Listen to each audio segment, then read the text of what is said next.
dagat guys. Maalam pa rin. Yan.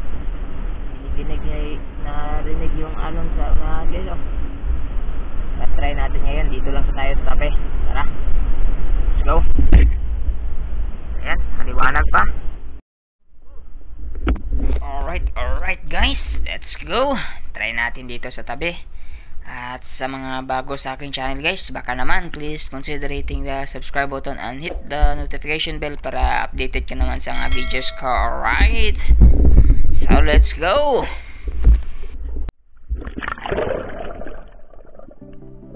So eto na guys, medyo malabo yung dagat guys, pero klaro lang din naman sa ilalim guys, kaya susubukan pa rin natin. At may mga part pa rin ito na medyo malinaw, kaya hanap lang tayo ng tamang pangulam at pangsabaw guys. At eto na yung unang blessing natin guys, isang sisil na tagmanok guys, matik to, pangsabaw, masarap to guys. Ito guys, isang katambak guys, pwede na to, pangsabaw na to, tuhog, matik. Kunin natin yung pwedeng makain dito guys.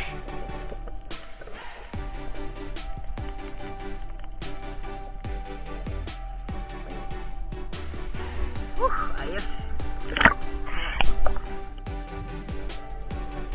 At dito sa may butas guys, may nakita akong isang tass fish. Ito, good size na kaya tinuhog ko na. Kaso ayan guys, hindi lumusot yung flapper natin at nakawala. Ayun, tumakas, sayang. Pero hahabulin natin yan. Ito, pang ulam na to guys. Mahal yung isda ngayon, kaya kailangan natin kunin to. Kailangan nating makahanap ng kaunting pangsabaw lang naman. Ito, wag nating hahayaan na makatakas. Matik to.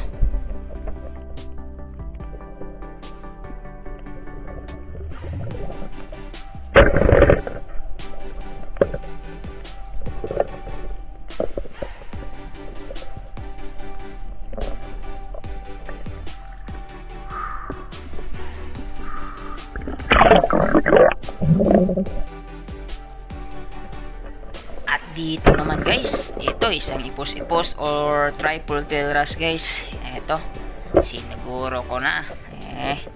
Pang sabaw na to guys, o di kaya pang prito, matik yan. Ayan, may pang ulam na tayo. Shash!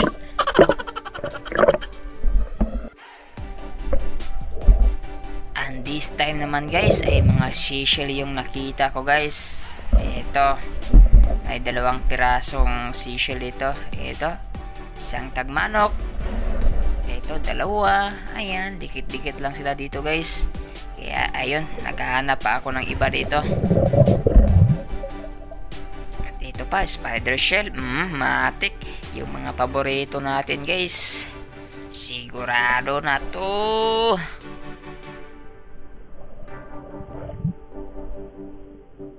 Ito pa guys, tagmanok. Kaya paikot-ikot na lang ako dito banda guys, dahil may pakiramdam na ako na nagsisilabasan sila ngayon.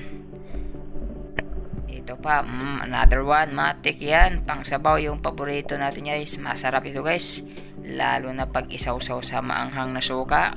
Shash! Ubos talaga yung bahaw natin ito guys. At ito guys, isang kibol.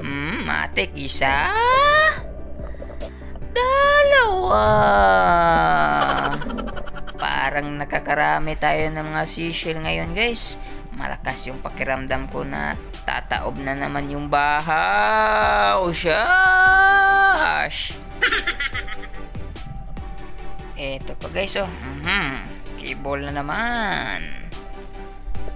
Tapos dito sa unahan, ayan, tagmanok. Dami nila ngayon guys. Ito, isang buko-buko, kaya tinuhog ko na guys. Ayan, matik yan, pangdagdag sa ating toy tonic. At ito guys, isang needlefish. Di masyadong malaki pero pwede na to guys. Idagdag na natin guys. Ayan, baliw-liw ang agi. Ayan, yun, gitnang gitna yung tama niya guys oh. Sigurado na naman ito pang prito guys. Ayan, ayan, nangagat pa, lumalaban pa. Pwede na to.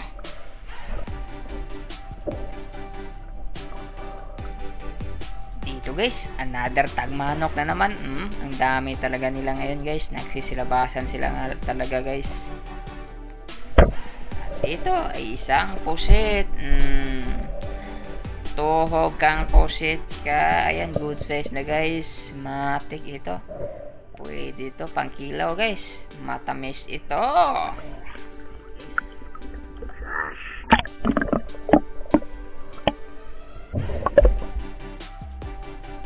Ito guys, katambak.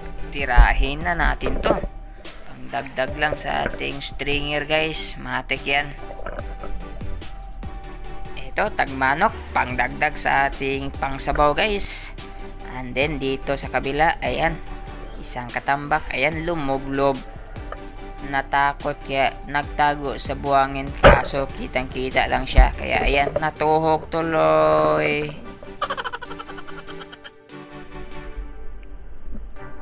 Dito pa guys, mga tagmanok guys, mga seashell.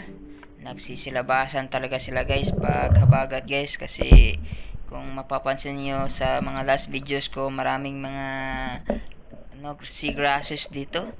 Yung mga tinatawag namin na samo, at paghabagat ay natatanggal kasi yun, naanod ng mga alon. Kaya ito, nakikita na talaga sila at kusang lumalabas sa mga lungga nila. Doon kasi sila nakatira guys. Nagtatago sila sa mga samo guys. Kaya ayun, pagkabagat dumalabas sila. At ito, isang good fish, yung last catch ko ngayong gabi. Matik, pangdagdag sa ating stringer. Shash! Alright guys, ayan, kakao na guys. Yan, madalang. Sayang yung isang pusit guys. Around 3 foot na sana yun, kaso di ko natira guys. Sayang. Ito lang yung blessing natin ngayon guys. Ayan, buti na lang may mga seashell tayo guys. Alright, ayan, nakarami tayo ng mga seashell guys. At least may mga pangsabaw pa rin tayo guys. Isda natin. Ito lang yung isda natin guys.